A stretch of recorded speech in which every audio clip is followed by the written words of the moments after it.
Welcome back to Athens Happens. I'm Izzy Keller, managing editor of The New Political. And I'm Megan Arnold, social media coordinator and staff writer of The New Political.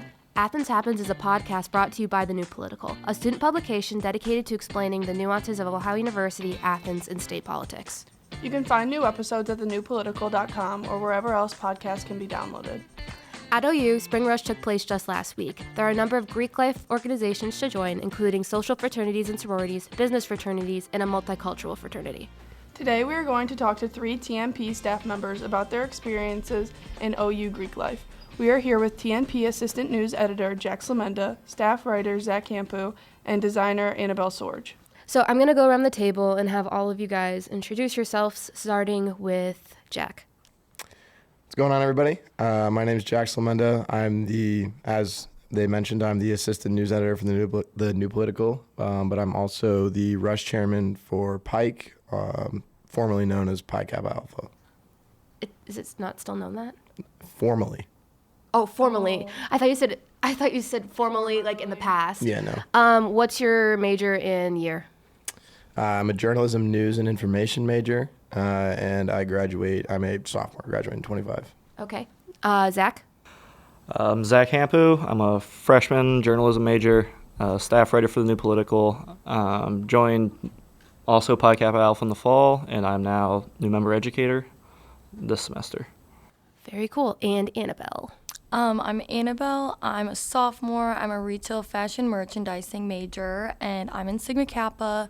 I'm the COB chair, so I just work with the spring recruitment and the new members during that, and I'm a designer for the New Political. What does COB chair mean? It stands for Continuous Open Bid Chair, so spring recruitment, like informal recruitment. Oh, okay, cool. All right, and we're going to go with our first question, which is a pretty easy one. Why did you rush? I rushed in the spring of my freshman year, and I rushed because I wanted to get more involved with other things besides just like school-related things, I guess. Like the New Political I love being a part of because it ties back into my major, ties back into school. But I wanted to find like a new group of people, a new, community that I could really kind of grow in. And I think I found that with Pike. I also I went to an all guys like Catholic high school, St. Ignatius in Cleveland, and I really had like that kind of like brotherhood community there. And that's something that I kind of wanted again in college, and it definitely was like a big reason why I rushed in general. Go ahead, Zach. Similar for me. I also went to an all-boys Catholic high school, and the brotherhood thing was really emphasized there, and I really think there was a real thing there.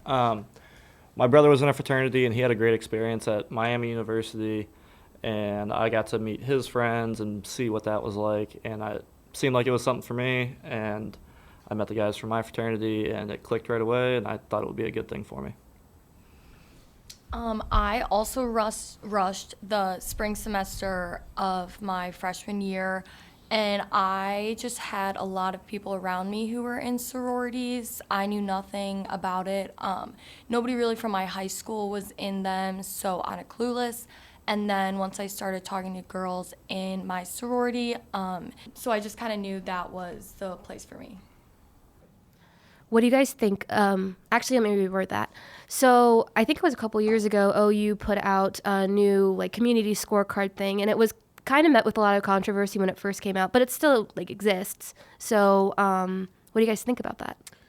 I think it's actually a really beneficial thing for us to have. I think it keeps a lot of us, Greek members, regardless of fraternity or sorority, I think it keeps a lot of us accountable as to what it is we're here to do.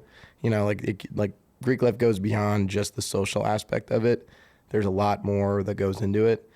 And I think the scorecard, the paw print, whatever you want to call it, I think it kind of is a way for us to all, be kept accountable as to what we do with our chapters outside of social things.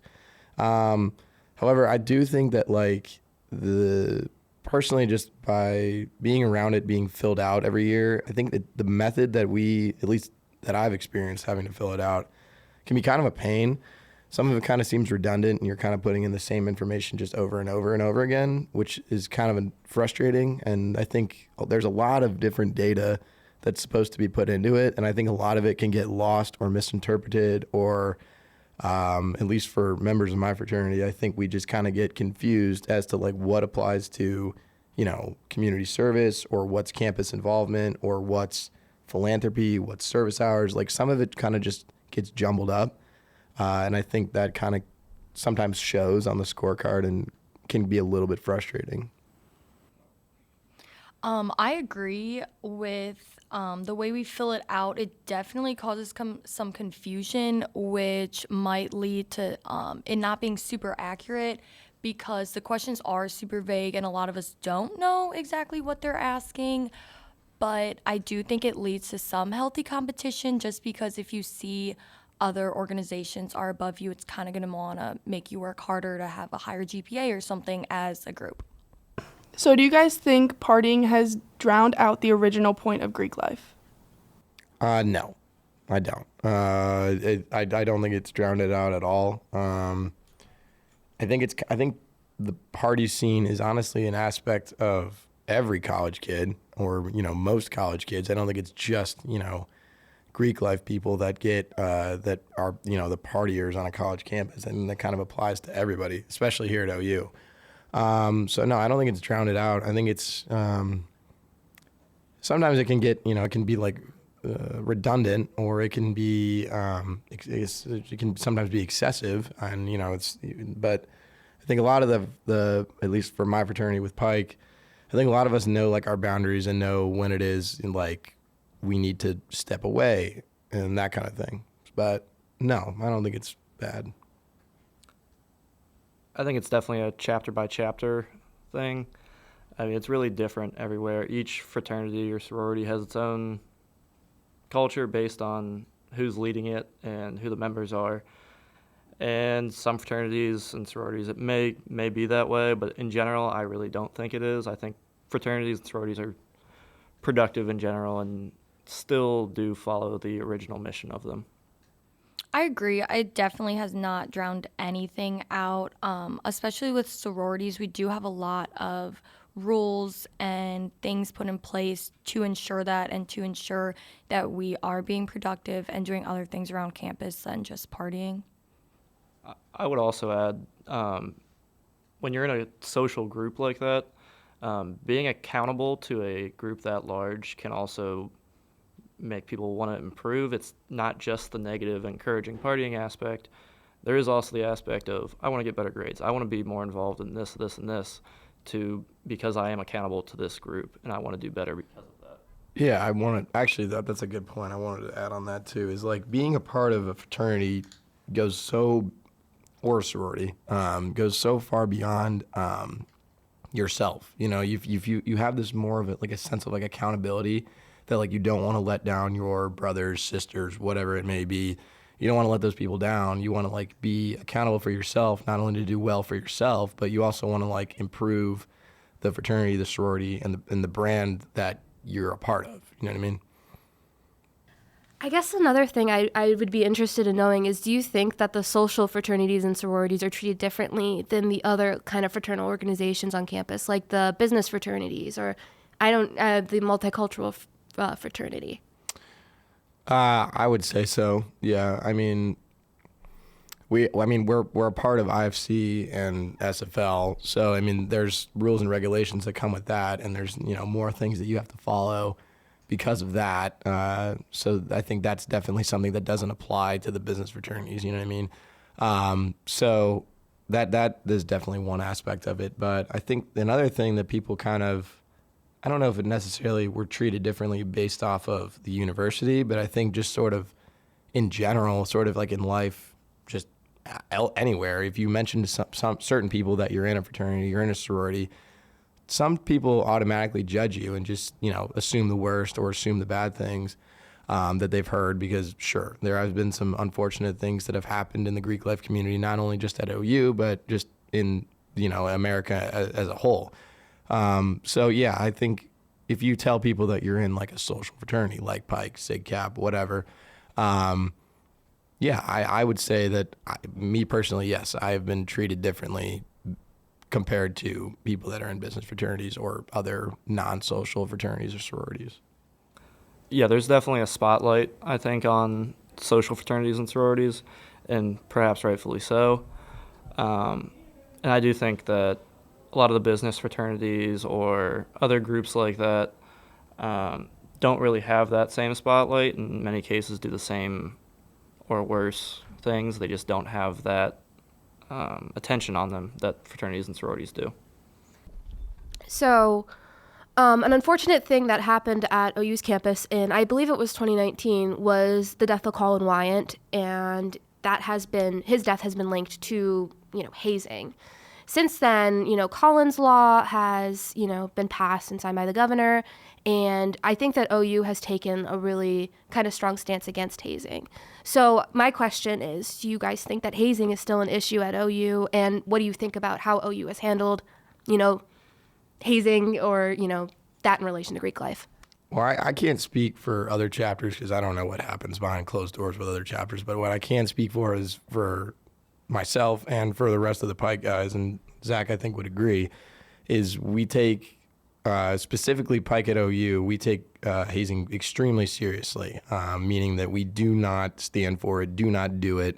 And if anybody is ever caught doing it, or anything even close to it, there are serious repercussions that happen that we would implement should it arise with any of our active brothers or any of the pledges that are coming through. So Pike nationally also takes this very, very serious stance on hazing. That's why they, part of Collins Law and a lot of other incidents that have happened with Pike, they recently, a couple years ago, revamped the entire new member process, turning it into only 4 weeks, shortening it and that kind of thing, and really honing in on learning the history of Pike rather than the old traditions that chapters used to do, which did involve hazing. But Pike here at OU does not stand for it. We don't do it. We don't condone it. And anything that ever does happen or does even come close, which it hasn't, thankfully, would 100% be met with serious repercussions. So, yeah. The hazing's a pretty personal thing for me. Colin Wine actually went to my high school. I had art class with his younger brother the year that it happened. The guys involved with that are murderers. And I can't stand hazing. I also can't speak for any other fraternity. I'm actually new member educator now, so I'm guiding these guys through the pledging process, where at fraternities that do haze, that would be the position that would carry that out.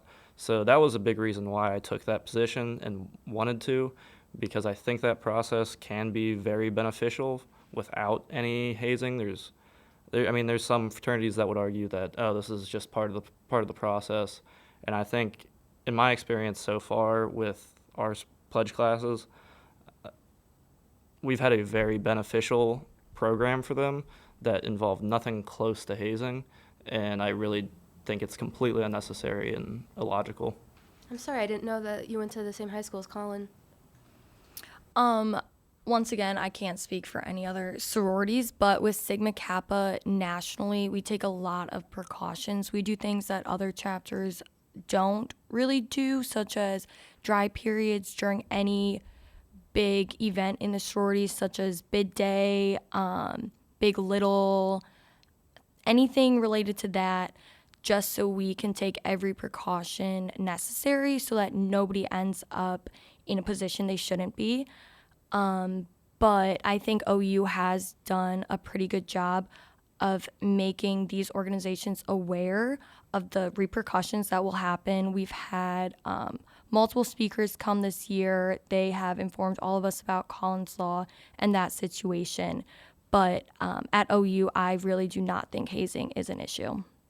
Yeah, last thing that I wanted to chime in is the same speakers that a lot of the sororities have heard, the fraternities have heard as well. I mean, Pike, I again can't speak for the rest of the chapters, but Pike has had, I recently had Green Dot come in with Pike and talk to us about, how to be an efficient bystander. And sure, that doesn't directly apply to hazing, but regardless of if you're with the rest of your brothers, the rest of the guys in your fraternity, or if you're just out in public, it's just something that we did to take another precaution to really just hit the fact that we do not stand for hazing or anything close. And if you do ever see something like that happen, that all of our guys are properly trained with how to handle that and how to take care of that. So. I think with Green Dot, and we've had training here at TNP, and you were there for that, and that's kind of how you met Anne. Yep. I think that Green Dot can apply to like any situation, although it's directly like for like instances of like sexual violence, sexual misconduct, stuff like that. But I think that that's probably part of like the good part of Green Dot. Okay, and then what do you guys think can be improved about OU Greek life? Ooh, that's tough. I think what can be improved would be like sort of unifying the whole thing. I think a lot of times sororities and fraternities, specifically the social ones, because that's like what I'm a part of, is like people tend to go off and do their own thing, or you do your own philanthropies, or you do your own community service, but you don't really like connect with the other Greek life members. Fortunately, though, Pike actually recently did a philanthropy event with Sigma Kappa where we did like a rodeo type thing, which was really awesome. And like it was honestly is one of my favorite memories with Pike, because not only was it a great time for all of us there and we raised a good amount of money for it, but it was kind of a cool way to just interact with other Greek members outside of the social aspect. And I think OU really needs to maybe not necessarily require, but really start talking about how we can unify all the chapters rather than just, be our own little separate entities and our own little separate groups and our own little separate cliques. Because at the end of the day, we are all one massive, Greek life community. And I think that kind of just doesn't always happen. That we don't always, we aren't always unified under that one same community. I agree with that. I think the more we can do, especially with community service and with philanthropy in a bigger group, I think you're going to reach a wider base, and I think that would be really beneficial. I think that there has been a lot of change just with people in charge and advisors and stuff like that. So for the past few years, it has kind of been hard just to have a go-to faculty member that's in charge of everyone. And I know it's probably going to take some years to shake the kinks out and everything, but I do hope in the future that as Greek life, there is somebody in charge of everyone and everybody is aware of that person. So Annabelle mentioned that Greek life has gone over a number of changes throughout the years. Some of those new changes include a new Greek life director and a new mandatory class for all. Is it freshman Greek life members to join? It's just all new members. All new members to take. So what do you guys think about that? Well, for the class, I can't talk really much about the class that's going on right now, because when I took it last year, it's completely different than what it is now. Zach has more of a perspective on the class that's being taught right now. But for the new director, her name is Chris Madrano Graham. I haven't interacted with her a ton. From what I understand, there's a lot that she's changing, and there's a lot that is, getting worked out for future plans. I just think that some of the stuff that was put forth for specifically spring recruitment or spring rush this past week, some of it it wasn't very like cohesive. It wasn't very, in my opinion, it wasn't very efficient. I thought it was kind of put together on a whim, is kind of what it came across to me as. And that's not like, I'm not trying to drag all of IFC through the mud here. They do a lot of great work for all the different chapters. And I think that at the end of the day, they are great people. I just think that I was a little bit disappointed with how spring recruitment was handled from an IFC perspective this time. I thought it was just a little bit rushed and kind of thrown together at the last minute. But from what I understand, from what I've heard from a lot of the other guys at different chapters, and from We have a couple guys that are on the IFC board. From what I understand, like it's going to be better. We're going to get through it. And obviously with a new director, there's a lot of changes. There's a lot of things to work out. I think that all of the confusion and that kind of stuff is going to get worked out, and we'll get through it. It's just right now it just kind of hurt because I thought we could have done a lot better of a job for spring recruitment, but it is what it is. It sounds like you're in like a transition period with like Greek life a little bit. Yeah, definitely. It's definitely a transition period, and like, with any transition period, nothing's ever seamless. Nothing's ever perfect, and I understand that. It's just at the end of the day, I was told that there was going to be more of a hard-nosed plan that is all put together and ready to go, and it'll be super simple for all of us. But in my own opinion, I don't think that I really had that happen yet, which is fine, but I just hope it gets worked out in the future. Yeah. And Zach, you're in the new member class, right? Yes. So what do you think about all of this? I think the class could be beneficial. We were told that it was required, and that was communicated to, I think, all of the chapters. And then a couple weeks into it, there was an issue with the teacher, and then there were some complaints from some of the students. And then all of a sudden we got an email that said there was a miscommunication regarding the class and a requirement to be enrolled in it, and that this is not a required class for anyone, which I think that is blatantly false, and I did not appreciate being lied to. And I think especially when we're trying to work with IFC, they're working with us a lot. I really don't think that was the correct way to handle that. Yeah, I'm just confused by that, because when I took it, it was required. We had emails from IFC. We had emails from, the older Pike guys in charge that you had to go to this class and you had to be enrolled by this and this date and you had to see it through. Mm-hmm. So that's just odd to me. In my position currently, I don't work a lot with IFC. I don't see a lot of that stuff. I think they do a great job in general. That was just one issue I've had in my experience. Okay. What do you guys hope to see for the future of Greek life? Personally, I want it to be larger. I want it to be just way bigger than it is. I'm not saying it has to be on the same level as like sororities and fraternities in the South, where that's just like, you go to college and you're in a fraternity or sorority whether you like it or not. I'm not saying that's what it has to be here, but I think the community just needs to be larger.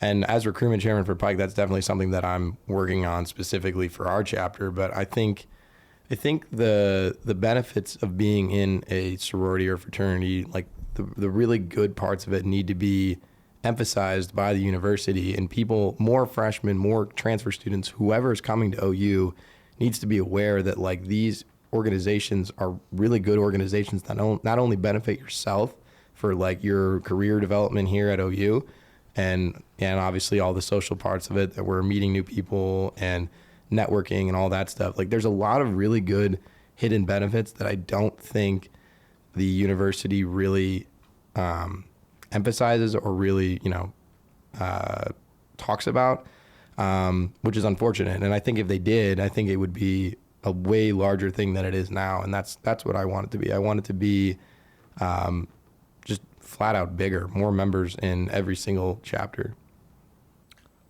I agree with that. I think growth would be good. I think many of the fraternities and sororities provide a very positive experience for kids. I also don't think it needs to be like it is at other schools. You mentioned schools in the South where it's very pervasive throughout the student body. I don't know if that's the best thing. I think OU has a very, if you're in it, great. If you're not, okay. People seem to get along great, and I think that the Greek life community and non-Greek life part of the student body coexist very well, and I think even more interaction between that would be good. I think that there's a lot of, like I said earlier, stigma and stereotypes, and that's not necessarily the university's issue, but I do think, like they were saying before, if we could promote the hidden benefits more, that would be a really, really big change for all organizations. Sounds good. Do you guys have anything else that you'd like to add? No, No. Okay. I don't think so. Thank you guys. Thank you. Thank you. And that's a wrap for this episode of Athens Happens. Make sure to check out thenewpolitical.com for more podcast episodes and other content. Thank you, and until next time.